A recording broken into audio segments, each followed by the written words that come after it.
lẹ́mí wa ò sí ní bọ́ gbogbo àwa táwọn wà láàfíà bó lẹ́mí wa ò sí ní bọ́ àwọn èèyàn yìí smart débi pé wọ́n wọlé sí àwọn traditionalist lára traditionalist ó sì dọ̀tá yín lójú ẹsẹ̀ ẹni ẹgbẹ́ wá bàdàn àwọn èèyàn tí ó protect ni àwọn ni wọ́n dúnbù ń wá ní Katsina nínú ẹ̀ka mẹ́bẹ̀ yìí náà ni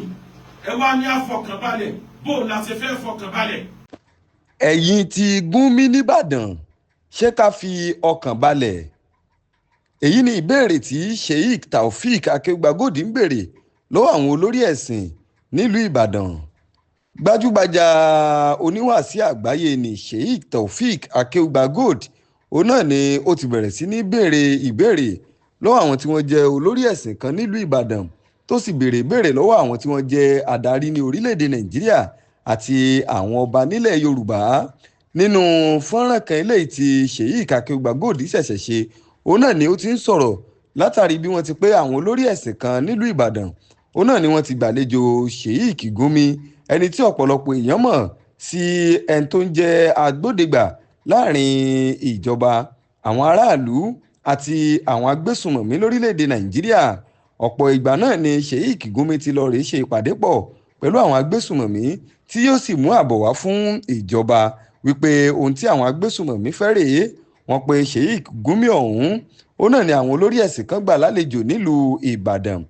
ìbéèrè eléyìí tí Sheikh Taofeek Akeugbagold wá ń béèrè lọ́wọ́ àwọn olórí ẹ̀sìn ọ̀hún ó náà ni wípé kí ni ìdí ẹ̀ tí wọ́n fi gbé Sheikh Gúnmi wá sí ìlú Ìbàdàn bí ò bá jẹ́ wípé wọ́n ti jọ ní àwọn àjọṣe kan pọ̀ ní ìkọ̀kọ̀ tàbí wọ́n ti jọ dá nǹkan pọ̀ rí.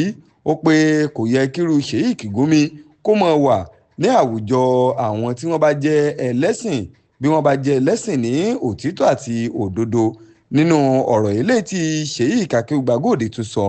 òun náà ni ó ti ń béèrè lọ́wọ́ àwọn tí wọ́n ń ṣèṣàkóso lé wa lórílẹ̀‐èdè Nàìjíríà tó pé ṣé bí àwọn adarí rere ṣe máa ń hùwà rèé pẹ̀lú ìpakúpa ìpayà àti àwọn ìkọlù lóríṣiríṣi eléyìí tó ń wáyé ní orílẹ̀‐èdè Nàìjíríà tí gbogbo wọn sì bù kẹ́díwọ́. Sheikh Taofeek Akeugbagold ò dá ọ̀rọ̀ rẹ̀ dúró síbẹ̀ ó béèrè lọ́wọ́ àwọn ọba ilẹ̀ Yorùbá náà wípé mélòó nínú wọn òun náà ni ó ń ṣiṣẹ́ láti rí dájú wípé ilẹ̀ Yorùbá òun náà ni yóò ní àlàáfíà tí yóò sì bọ́ lọ́wọ́ àwọn agbésùnmọ̀mí. ó tún wá darí ọ̀rọ̀ rẹ̀ padà sórí àwọn tí wọ́n jẹ́ olórí ẹlẹ́sìn wípé owó òun náà ni ọ̀pọ̀lọpọ̀ ń wá nídìí ohun tí ó pè ní ẹ̀sìn. ó pé ọrọ̀ tí ọ̀pọ̀lọpọ̀ ó kó jọ àti orúkọ tí wọ́n ò ní òun náà ni